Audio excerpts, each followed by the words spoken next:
The papyrus, putting on my table every month. I don't wanna be sad. Don't even try to hide it. No, I don't wanna lose it. And you see how it is, it's so inviting. The papyrus, we're all so alive. The papyrus. Hello, welcome to the Papyrus TV News Update. First, the headlines. Ecowas defend Nigeria against Niger allegations. Wike explains role in PDP crisis, accuses seconders of hypocrisy. Military clarifies civilians' death in Sokoto airstrike. Benue governor vows justice for Anwase massacre. Fashola reveals zero funding for her project as Lagos First Lady. CBN identifies infrastructure failures behind oil revenue drop. Now the news in detail. The Economic Community of West African State, Ecowas, has rejected allegations by Niger military leader General Abdurrahman Tiani, accusing Nigeria of conspiring with France to destabilize Niger. In a statement titled, Ecowas backs Nigeria and member states against baseless allegations. The bloc commended Nigerians' long-standing commitment to regional peace and security, highlighting his leadership in initiatives like the Multinational Joint Task Force, MNJTF. Nigerian National Security Advisor Malam Nuhu Ribadu also dismissed claim of foreign military base in northern Nigeria, responding to accusation that a base in Borno State, codenamed Canada, was hosting French troops. Ribadu firmly denied the existence of such a facility. He called on Niger's leadership to resolve their issues independently, reaffirming Nigeria's dedication to regional cooperation. President Bola Ahmed Tinubu, as ECOWAS chairman, continues to advocate for dialogue with Niger, despite ongoing tension following the military takeover in the neighboring country. Meanwhile, Federal Capital Territory Minister Nyesom Wike has denied his involvement in the removal of Uche Secondus as national chairman of the People's Democratic Party (PDP). Wike disclosed that Secondus opposed Simi Fubara's 2023 governorship aspiration, instead backing his cousin Tele Ikuru. Wike criticized Secondus and former governor Celestine Omea, accusing them of hypocrisy for their newfound support of Governor Fubara, which he claimed was motivated by personal interest. Secondo wanted his cousin to become governor. When I opposed it, I initiated his removal.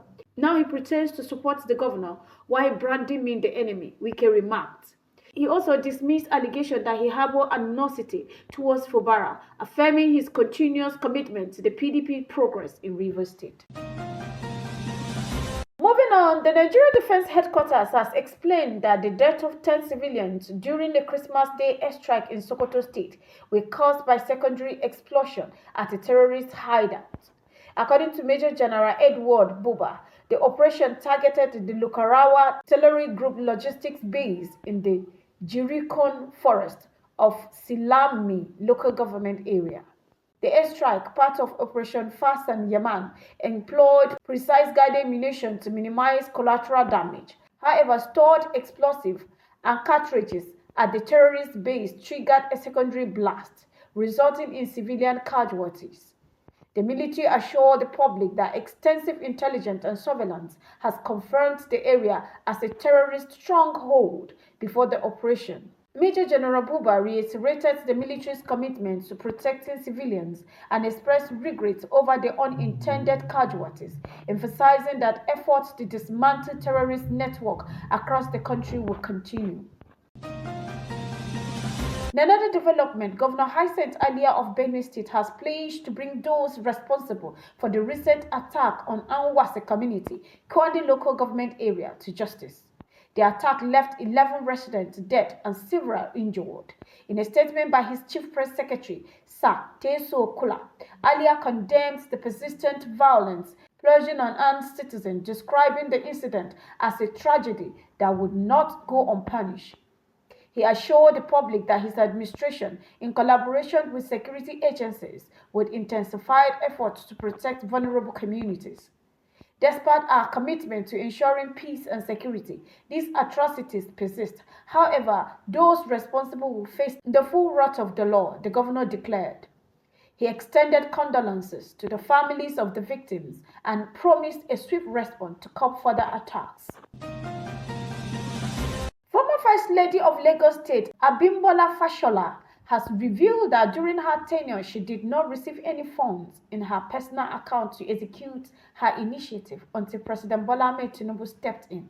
Speaking in an interview with News Central, Mrs. Fashola explained that her projects were entirely personal initiative, unsupported by government funding. She disclosed that unknown individual had accessed funds from the Ministry of Education under her name without her knowledge. At the time, I later learned money was being allocated to me, but I never received it. Even a half of that amount would have made a significant difference in what I could accomplish, she explained. Her efforts came to light on her 45th birthday when President Tinubu recognized the scope of her empowerment program, which had reached all local government areas in Lagos State. It was then that he instructed local government chairperson to provide financial support for her initiative. Mrs. Fashola emphasized that her empowerment program, which she continued to run, remained personal endeavors. This project belongs to me, and I'm still actively managing them even today, she concluded. Finally, the Central Bank of Nigeria (CBN) has attributed the sharp decline in oil revenue during the third quarter 2024 to aging pipeline infrastructure and operational inefficiencies.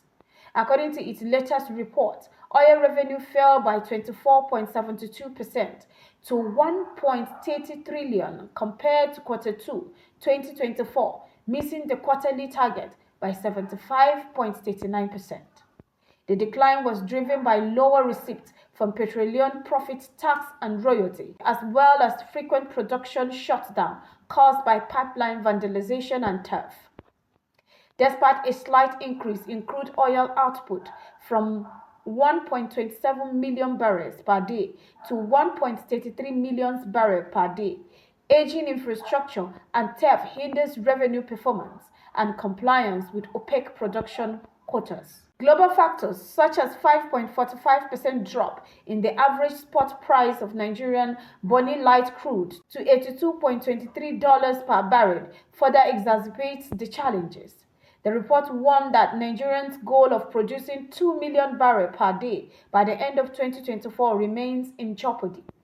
While the oil sector faltered, the non-oil sectors drove a 3.46% GDP growth in third quarter, demonstrating resilience in other areas of the economy. The report concluded by highlighting the urgent need to modernize infrastructure to boost operational efficiency and fiscal stability. This has been the Papyrus TV Africa. The papyrus, put it on my table every month. I don't wanna be sad, don't even try to